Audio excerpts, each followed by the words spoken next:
This is a Voyescape podcast. You can find all of our travel podcasts from around the world at voyescape.com. On today's bonus episode of the Travel in 10 podcast, we're going back to Nepal. If you listened to our episode earlier in the week, you heard some of Tim and I's experience traveling through Kathmandu, the capital city. Today, we're going to Everest, to the Everest Base Camp. I'm going to be talking with Ratindra Singh from Explore Himalaya, who's going to talk a little bit about what you need to do to prepare yourself for a trip and some of what you can expect on an Everest Base Camp trek, but also some of the alternatives to that, some of the other type of trekking trips that you can do here in Nepal as well. Trekking is certainly something that brings a lot of people here to the region and one of the most popular reasons to come to Nepal. So wanted to make sure we were giving you some practical tips on how to get the most out of a trekking experience and how to start planning your trip as well. We've got 2 more bonus episodes planned for this week as well. Our next one is now going to take you back to Kathmandu to hear some of the sights and sounds of the city, and also some more practical tips on planning a trip there. And then finally, we're going out to Chitwan National Park, to Barahi Jungle Lodge, to get a sense of what you can experience there. Then next week, Tim and I are back taking you to one of our favorite places in the world, the Maldives. So hope you'll come back and check that out. But hope you enjoy today's conversation with Ratindra Singh from Explore Himalaya as we go off to Everest Base Camp. For the Everest Base Camp, about how long does someone need to do that trip? What's sort of the time frame? If they want to do the entire trip as a trek, I would say they would need at least 16, 17 days. Okay. So that would give them enough time to come to Kathmandu, look around Kathmandu, and trek at a very leisurely pace with some days for acclimatization and contingency. Yeah. So a little bit more than 2 weeks. Yeah. About how many kilometers a day would you do on a trip like that in terms of hiking and trekking? While you're hiking, you are typically doing anything from 8 to 10 kilometers, Okay. but you're doing it very, very leisurely. So you're taking 6-7 hours a day. And what sort of accommodations, what sort of places would you stay along the way on a trip like that? Nowadays there's quite a choice as to where you can stay in these treks also. But most of the treks that we do what we call as the tea house treks.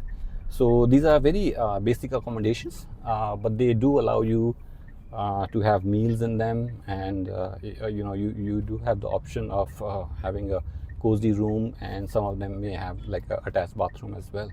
Would you have things like Wi-Fi, power?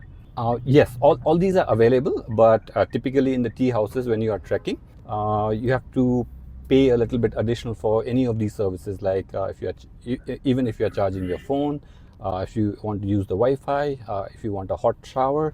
So your rooms will have very basic just accommodation. And what would you say people need to know about like to prepare themselves for a trip like that? What do they need to do, and what sort of things should they bring along?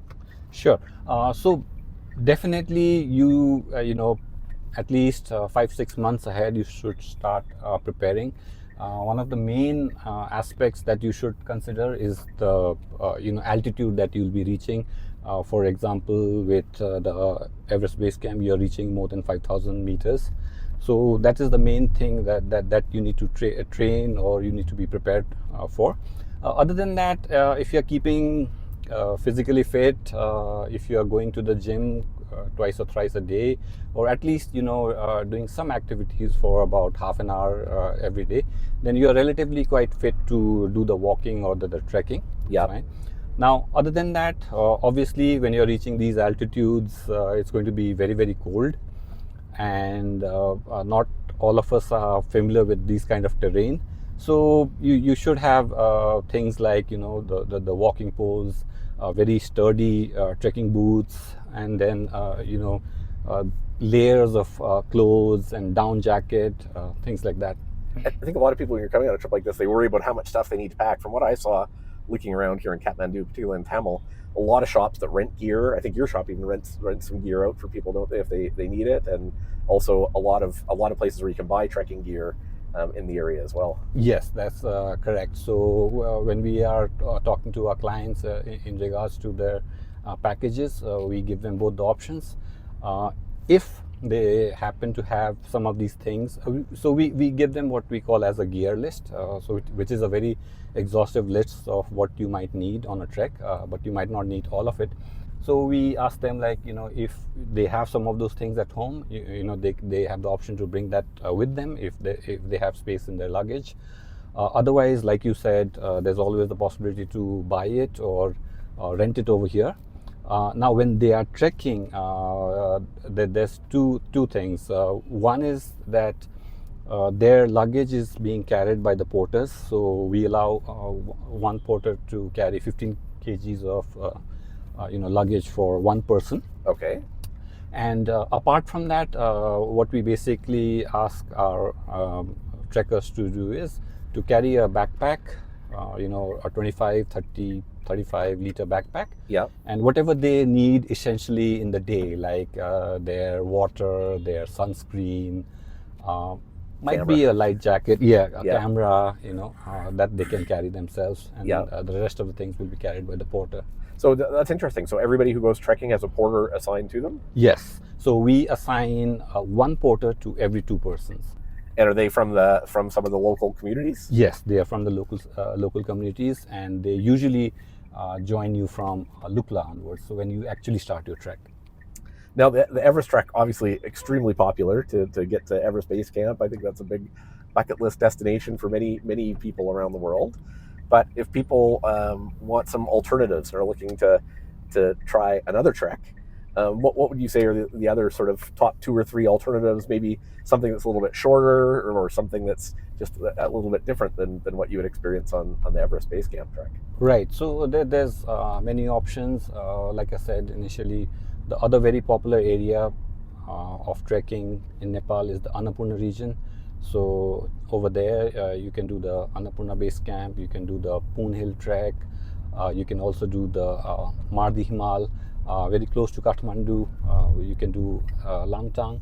And if you want to go to some of the areas which is not very crowded or not very popular or not, people... not very, very crowded. Yeah. Then you can even try. It's a little bit more technical in the Kanchenjunga area as well.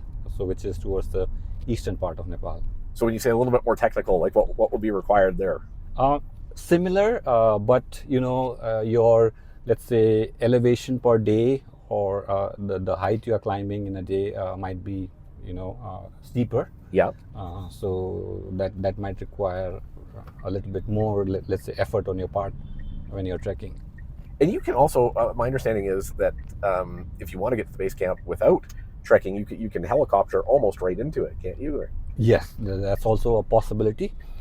So, like I said, when you do the, if taking the example of Everest Base Camp, so you can do it in shorter than 16 days also. Like what some of the trekkers also like to do is, for example, they would trek up to the Everest Base Camp, which would be 9 to 10 days or 8 to 9 days, and on their return they will just take a helicopter like you said. Yeah. Or you could just take the helicopter there and come back. But yeah, most I would say would like to, go along, enjoy the views, and experience the trek itself. To get that feel. Yes. Well, and I think if you're going to get that view, you need to work for it a little bit too. Right? Yes, so of course. That's good. In terms of Kathmandu itself, how much time would you say people need to sort of get a sense of the city, and how much time do they need to spend here on their trip? Typically, we allow around 1.5 to 2 days. Yeah. And that's quite enough to at least know the main areas of Kathmandu. Like, when you came, you also went to these specific places, the UNESCO heritage sites, and also the places of interest. So yeah, 2 days are quite good to know the basic, the very prominent places in Kathmandu. But other than that, if you're thinking of taking back some tokens, doing a little bit of shopping, then that might be try some cuisine. Then that might be 3 to 4 days.